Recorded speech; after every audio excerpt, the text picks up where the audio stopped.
भारत के इतिहास में कुछ वर्ष ऐसे आते हैं जो किसी देश की दशा और दिशा दोनों बदल देते हैं। 1971 ऐसा ही एक वर्ष था।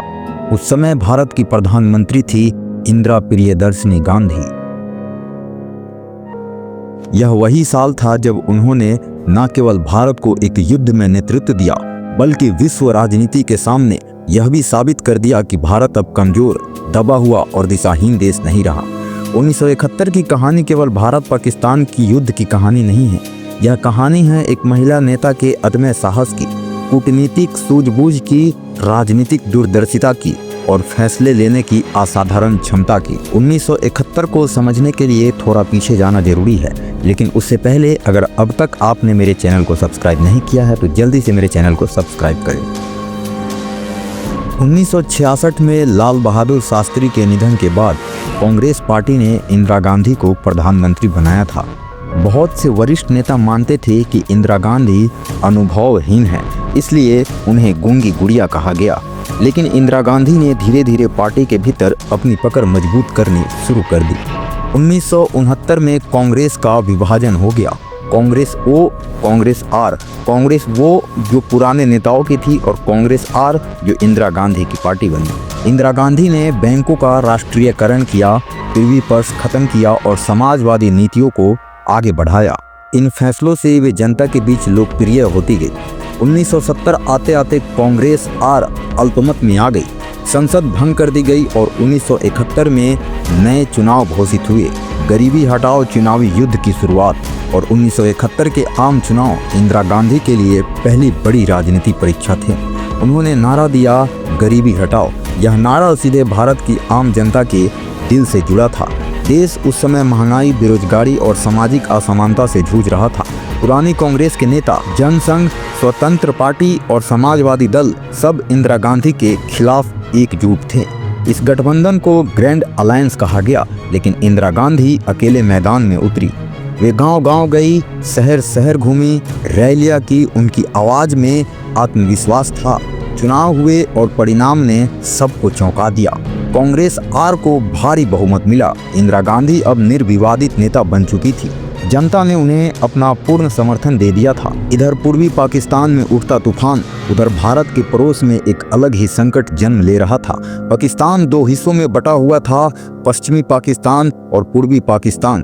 पूर्वी पाकिस्तान जो आज का बांग्लादेश है।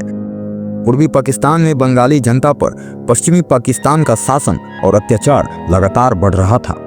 1970 के पाकिस्तानी चुनाव में शेख मुजीबुर रहमान की अवामी लीग ने भारी जीत हासिल की थी, लेकिन यहमा खान और जुल्फिकार अली भुट्टो ने सत्ता देने से इनकार कर दिया। मार्च 1971 में पाकिस्तानी सेना ने ऑपरेशन सर्चलाइट शुरू किया। ढाका और पूरे पूर्वी पाकिस्तान में भयानक नरसंहार होने लगा। लाखों लोग मारे गए, महिलाओं पर अत्याचार हुए, बंगाली संस्कृति और भाषा को कुचला जाने लगा। इस अत्याचार का असर सीधे भारत पर पड़ा। पूर्वी पाकिस्तान से शरणार्थियों का सैलाब भारत की ओर उमड़ पड़ा। पश्चिम बंगाल, त्रिपुरा, असम, मेघालय सब जगह कैंप भरने लगे। कुछ ही महीनों में करीब 1 करोड़ शरणार्थी भारत आ गए। भारत की अर्थव्यवस्था पर भारी दबाव पड़ने लगा, सामाजिक स्थिरता फैलने लगी। यह इंदिरा गांधी के सामने पहली बड़ी चुनौती थी। शुरुआत में इंदिरा गांधी ने संयम से काम लिया। वे जानती थी कि यह केवल पड़ोसी देश का आंतरिक मामला कहकर टाला नहीं जा सकता। उन्होंने शेख मुजीबुर रहमान के समर्थन में आवाज़ उठाई, मुक्ति वाहिनी को परोक्ष समर्थन देना शुरू किया, लेकिन वे बिना तैयारी युद्ध में कूदना नहीं चाहती थी। विश्व कूटनीति के मैदान में इंदिरा गांधी समझ चुकी थी कि पाकिस्तान के खिलाफ कोई भी कदम उठाने से पहले अंतर्राष्ट्रीय समर्थन जरूरी होगा। उन्होंने विश्व यात्रा शुरू की।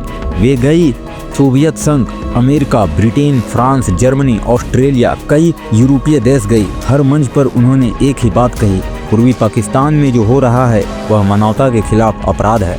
भारत पर शरणार्थियों का बोझ असहनीय होता जा रहा है। दुनिया को हस्तक्षेप करना होगा। अमेरिका और चीन का दबाव, लेकिन विश्व राजनीति इतनी सरल नहीं थी। अमेरिका के राष्ट्रपति रिचर्ड निक्सन और उनके राष्ट्रीय सुरक्षा सलाहकार हेनरी किसिंजर पाकिस्तान का समर्थन कर रहे थे। चीन भी पाकिस्तान के साथ खड़ा था। अमेरिका चाहता था कि भारत इस मामले से दूर रहे। उन्होंने इंदिरा गांधी पर भारी दबाव बनाने की कोशिश की। संयुक्त राष्ट्र में भारत के खिलाफ माहौल बनाया जाने लगा। इंदिरा गांधी ने इस दबाव का तोड़ निकाला।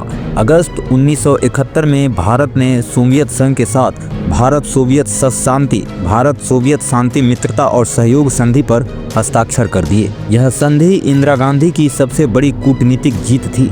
अब अगर चीन या अमेरिका भारत पर हमला करने की सोचती तो सोवियत संघ भारत के साथ खड़ा होता। इस समझौते ने रणनीतिक संतुलन पूरी तरह बदल दिया। सितंबर-अक्टूबर 1971 तक स्थिति और बिगड़ गई। पाकिस्तान लगातार भारत के खिलाफ भ्रष्टाचार कर रहा था। सीमा पर तनाव बढ़ता जा रहा था। इंदिरा गांधी ने सेना प्रमुख जनरल सैम मानेकशॉ से चर्चा की। मानेकशॉ ने सलाह दी, युद्ध होगा लेकिन सही समय पर होगा और हमें पूरी तैयारी चाहिए। इंदिरा गांधी ने उनकी बात मान ली। 3 दिसंबर 1971 की शाम पाकिस्तान ने अचानक भारत के हवाई अड्डों पर हमला कर दिया। अमृतसर, पठानकोट, आगरा, श्रीनगर कई ठिकानों पर बम गिराए। अब युद्ध टाला नहीं जा सकता था। उसी रात इंदिरा गांधी ने रेडियो पर राष्ट्र को संबोधित किया। आज पाकिस्तान ने भारत पर हमला किया है। हम अपनी रक्षा के लिए हर आवश्यक कदम उठाएंगे। यह युद्ध कई मायनों में अनोखा था। पश्चिमी मोर्चे पर भारत ने रक्षात्मक नीति अपनाई। असल लड़ाई पूर्वी मोर्चे पर केंद्रित की गई। Lieutenant general Jagjit Singh Arora, air marshal PC Lal सब मिलकर एक ऐतिहासिक अभियान चला रहे थे। भारत ने थल सेना, वायुसेना, नौसेना तीनों को समन्वित प्रयोग किया। नौसेना ने कराची बंदरगाह पर हमला किया। वायुसेना ने ढाका की कमर तोड़ दी। इस पूरे दौर में इंदिरा गांधी हर दिन हालात की समीक्षा करती रही। वे केवल राजनीतिक नेता नहीं बल्कि युद्धकालीन रणनीतिकार की तरह काम कर रही थी। उन्होंने साफ निर्देश दिए, शरणार्थियों की सुरक्षा, बांग्लादेश की मुक्ति को प्राथमिकता, अनावश्यक नागरिक क्षति से बचाव। वे सेना पर पूरा भरोसा कर रही थी। जब पाकिस्तान हारने लगा तो अमेरिका ने अपना 7वां बेड़ा बंगाल की खाड़ी की ओर भेज दिया। यह खुली धमकी थी लेकिन इंदिरा गांधी झुकी नहीं। सोवियत संघ ने जवाब में अपनी नौसेना तैनात कर दी। अमेरिका की योजना विफल हो गई। सिर्फ 13 दिनों के भीतर भारतीय सेना ढाका पहुंच गई। 16 दिसंबर 1971 को पाकिस्तानी सेना के जनरल ए.के. नियाजी ने 90,000 सैनिकों के साथ आत्मसमर्पण कर दिया। यह विश्व इतिहास के सबसे बड़े सैन्य आत्मसमर्पणों में से एक था। पूर्वी पाकिस्तान अब स्वतंत्र हो चुका था। नए देश का नाम रखा गया बांग्लादेश। शेख मुजीबुर रहमान रिहा हुए और बांग्लादेश के राष्ट्रपिता बने। दक्षिण एशिया का नक्शा बदल चुका था। 1971 ने इंदिरा गांधी को विश्व राजनीति के महान नेताओं की पंक्ति में खड़ा कर दिया। अब वे आयरन लेडी दुर्गा, युद्ध विजेता प्रधानमंत्री कही जाने लगी। अटल बिहारी वाजपेयी जैसे विरोधी नेता ने भी संसद में उनकी प्रशंसा की और उन्हें दुर्गा कहा। इस जीत के कई दूरगामी परिणाम हुए। पाकिस्तान का मनोबल टूटा। भारत की सैन्य शक्ति स्थापित हुई। कश्मीर पर दबाव कम हुआ। दक्षिण एशिया में भारत का प्रभुत्व बढ़ा। विश्व मंच पर भारत का सम्मान बढ़ा। 1971 की असली नायिका, हालांकि यह युद्ध के नायक सैनिक थे लेकिन इसकी असली नायिका थी इंदिरा गांधी। अगर वे सही समय पर सही फैसले न लेती तो शायद बांग्लादेश कभी जन्म ही नहीं ले पाता। 1971 केवल एक युद्ध नहीं था, यह भारत के आत्मविश्वास की जीत थी।